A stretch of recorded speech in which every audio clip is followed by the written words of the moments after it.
datang di channel Pak Dedian, tempat di mana kebijaksanaan leluhur Jawa kembali dihidupkan lewat cerita, pemahaman, dan makna mendalam tentang kebudayaan Jawa, spiritual Jawa, weton, serta motivasi kehidupan. Assalamualaikum warahmatullahi wabarakatuh. Salam sejahtera untuk panjenengan semua, semoga hari ini selalu diberi kesehatan, keselamatan, dan kelimpahan rizki, amin ya rabbal alamin. Tidak semua wahyu turun dengan suara gemuruh. Tidak semua kekuatan datang dengan tanda terang.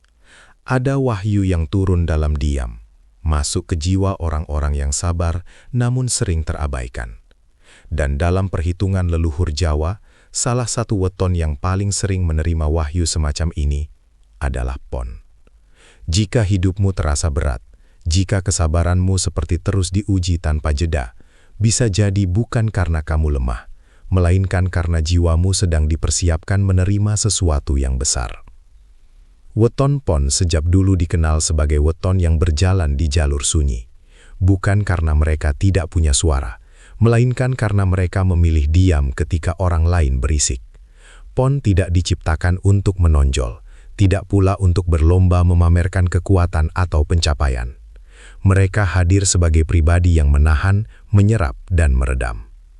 Dalam hitungan primbon Jawa, Pon disebut sebagai weton penyerap energi, baik energi manusia, lingkungan, maupun peristiwa hidup.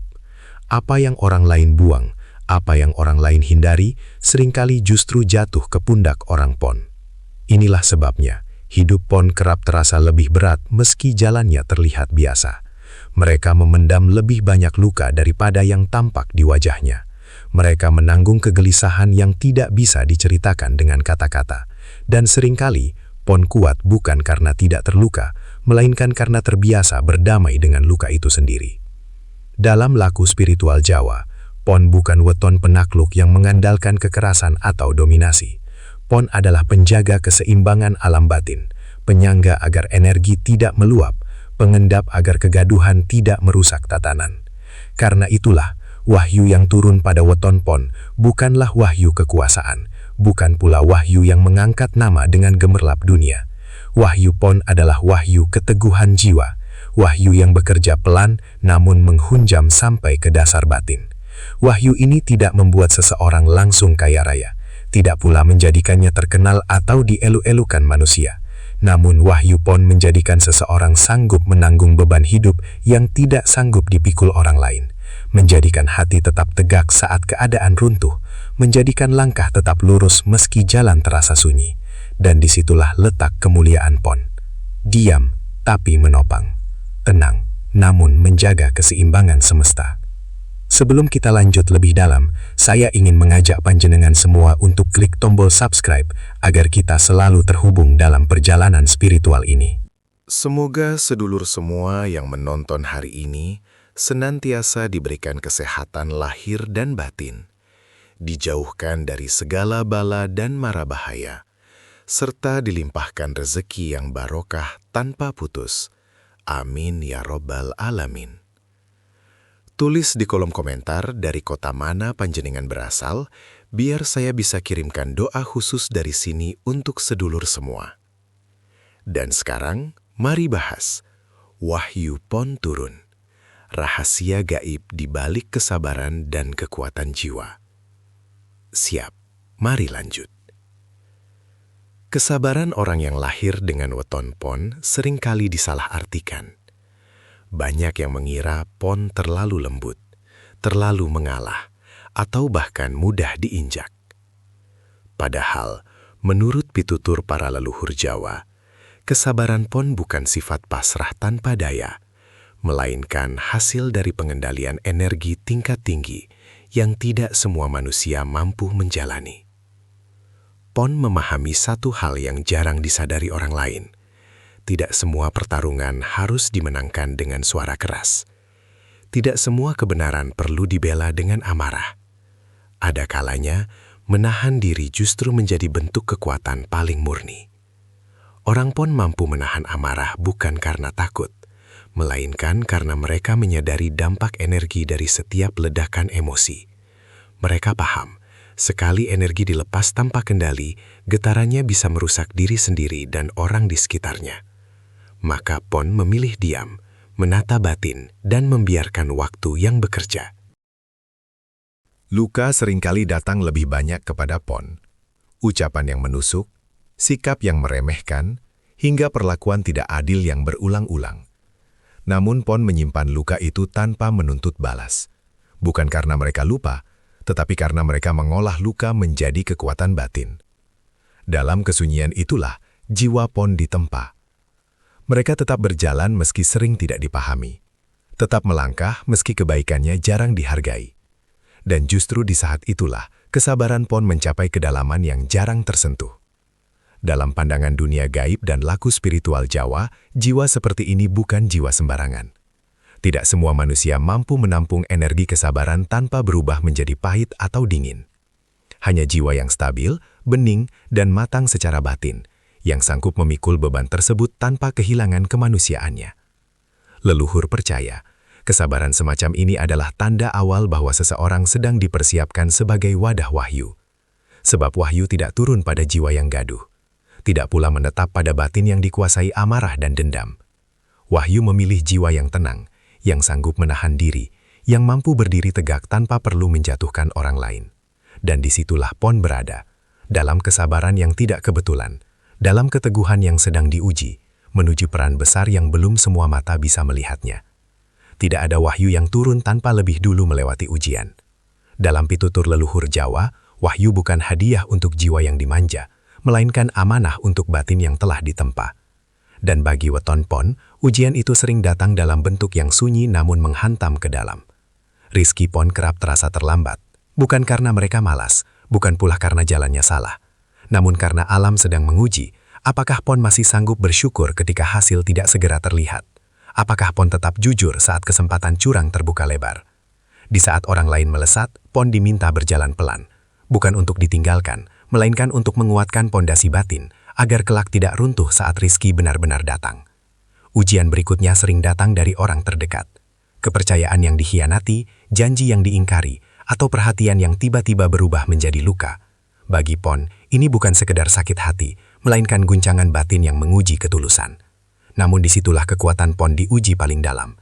Apakah ia membalas dengan dendam, atau memilih menyembuhkan diri tanpa merusak yang lain? Dan setiap kali Pon memilih diam yang sadar, jiwanya naik satu tingkat kedewasaan. Ada pula ujian yang tidak bisa dijelaskan dengan kata-kata. Kelelahan batin. Rasa letih yang tidak hilang meski tubuh beristirahat. Gelisah tanpa sebab yang jelas. Hampa meski dikelilingi banyak orang.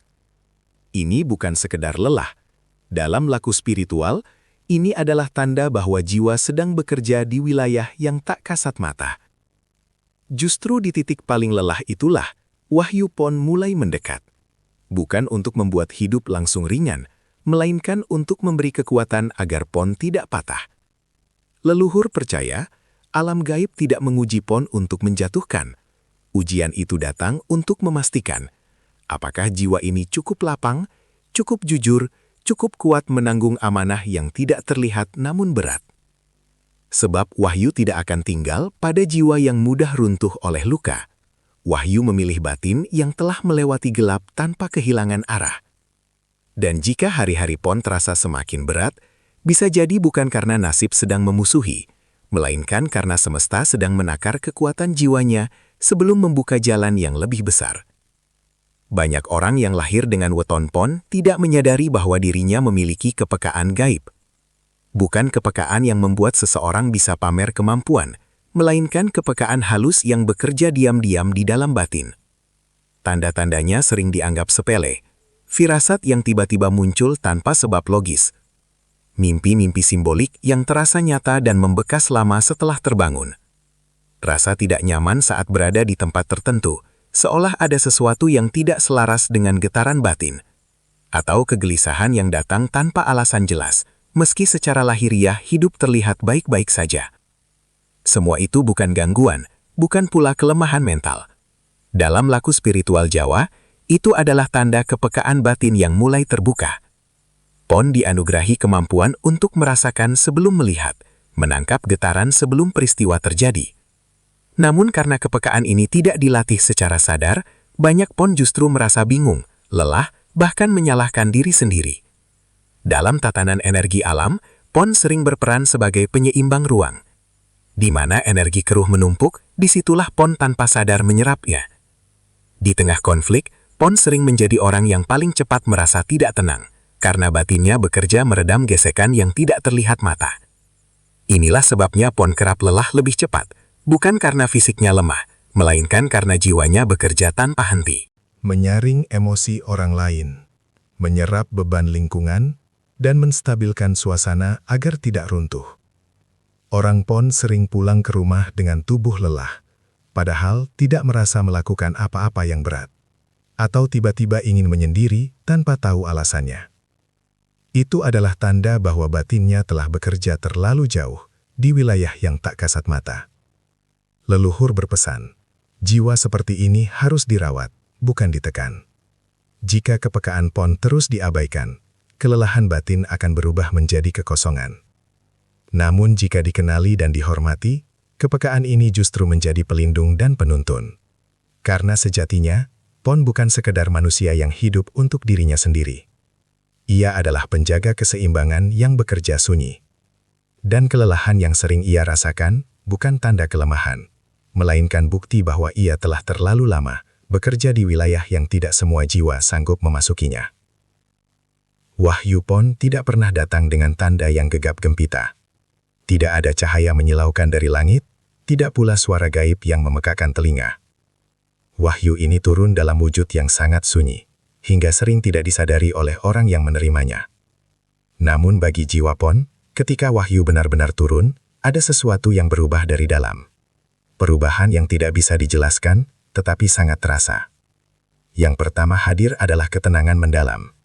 Bukan tenang karena masalah hilang, melainkan tenang meski masalah masih ada. Batin tidak lagi bergolak seperti dulu. Hati tidak mudah terseret emosi orang lain. Pon mulai mampu berdiri di tengah badai, tanpa kehilangan pusat dirinya. Lalu datang keputusan hidup yang tiba-tiba terasa mantap. Hal-hal yang dulu ragu, mendadak menjadi jelas. Bukan karena semua jawaban ditemukan, melainkan karena batin telah siap menerima konsekuensi. Pon tidak lagi bertanya, bagaimana nanti? Melainkan berkata pelan, aku siap berjalan.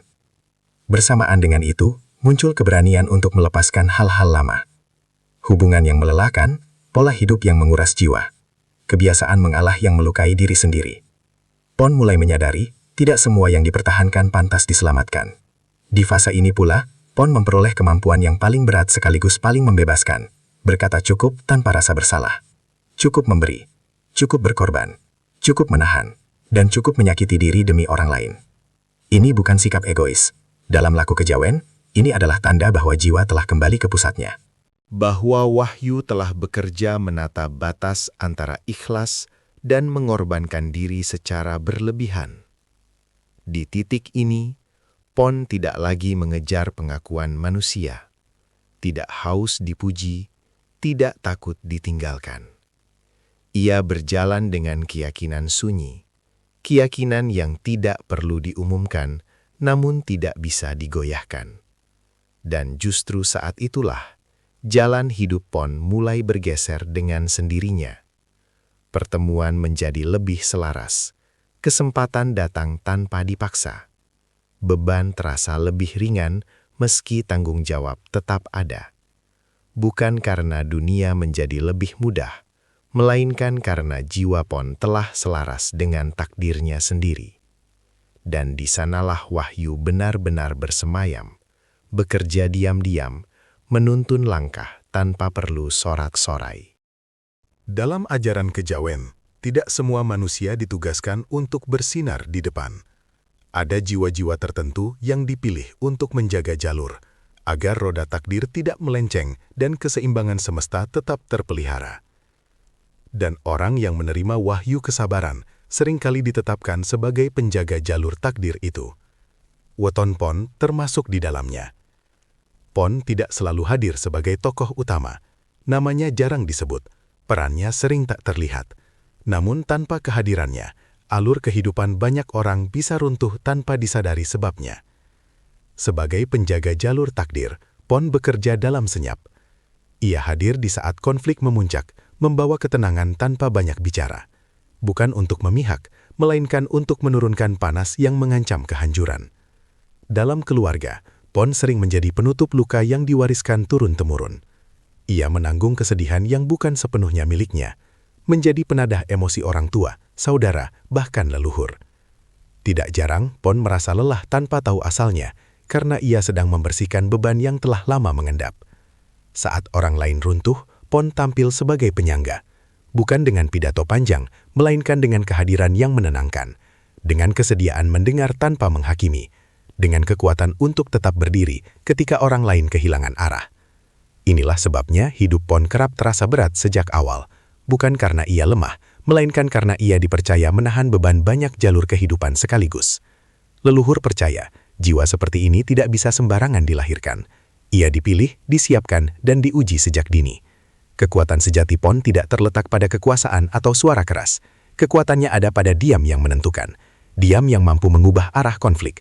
Diam yang menjaga agar satu keputusan tidak membawa kehancuran panjang. Diam yang menjadi titik tumpu saat takdir hendak goyah. Pon tidak selalu dipahami, tidak selalu dihargai, namun semesta mencatat perannya dengan teliti. Karena penjaga jalur takdir tidak diukur dari seberapa terang ia bersinar, melainkan dari seberapa banyak kehancuran yang berhasil ia cegah. Dan jika suatu hari Pon merasa lelah, ingatlah ini, lelahmu bukan sia-sia. Setiap kesabaran yang kau rawat adalah paku yang menahan takdir agar tidak runtuh. Dan di sanalah, dalam diam yang menentukan, Pon menjalankan perannya sebagai penjaga keseimbangan semesta. Sedulur Pon, jika selama ini hidupmu terasa lebih berat daripada orang lain, jika langkahmu sering tertahan meski niatmu tulus, jika kesabaranmu kerap disalahgunakan oleh mereka yang tidak mengerti kedalaman jiwamu, berhentilah sejenak dan dengarkan ini dengan hati yang tenang. Beban itu bukan tanda kamu lemah. Kesunyian itu bukan pertanda kamu gagal. Dan keterlambatan itu bukan berarti kamu tertinggal. Leluhur telah lama berpesan, wahyu tidak turun pada jiwa yang tergesa-gesa. Wahyu tidak memilih mereka yang ingin cepat sampai, melainkan mereka yang sanggup bertahan di jalan panjang tanpa kehilangan arah. Kesabaranmu bukan kebetulan, kelelahan batinmu bukan tanpa makna. Semua itu adalah proses pendalaman, seperti tanah yang digali semakin dalam agar mampu menahan bangunan yang lebih kokoh. Kamu bukan terlambat, sedulur Pon. Kamu sedang diperdalam oleh kehidupan. Diajari untuk mengenal batas, dipaksa belajar ikhlas tanpa kehilangan harga diri, dan ditempa agar kuat tanpa harus mengeras. Teruslah jaga hati, karena hati Pon adalah wadah energi yang halus. Rawat kesabaranmu, namun jangan biarkan ia berubah menjadi luka yang tidak diobati. Dan jangan pernah meremehkan kelelahan batinmu, karena itu adalah tanda bahwa jiwamu telah bekerja terlalu jauh, di wilayah yang tidak semua orang sanggup menjangkaunya. Ingatlah, wahyu Pon tidak bekerja dengan tergesa. Ia bergerak perlahan, menata hidupmu sedikit demi sedikit, menggeser jalanmu ke arah yang lebih selaras, meski seringkali tanpa kamu sadari. Dan saat waktunya benar-benar tiba, wahyu itu akan bekerja sepenuhnya, bukan untuk membuatmu tinggi di mata manusia, bukan untuk menjadikanmu pusat pujian dan sorotan, melainkan untuk menjadikanmu kokoh di hadapan semesta. Karena jiwa yang kokoh tidak perlu pengakuan. Ia berdiri dengan tenang, menghadapi hidup dengan dada lapang, dan melangkah tanpa takut runtuh. Dan ingatlah ini, sedulur Pon, jiwa yang kokoh yang ditempa oleh kesabaran dan dijaga oleh wahyu, tak pernah benar-benar kalah. Semoga bermanfaat. Terima kasih sudah menonton sampai selesai. Sampai jumpa di video selanjutnya. Wassalamualaikum warahmatullahi wabarakatuh.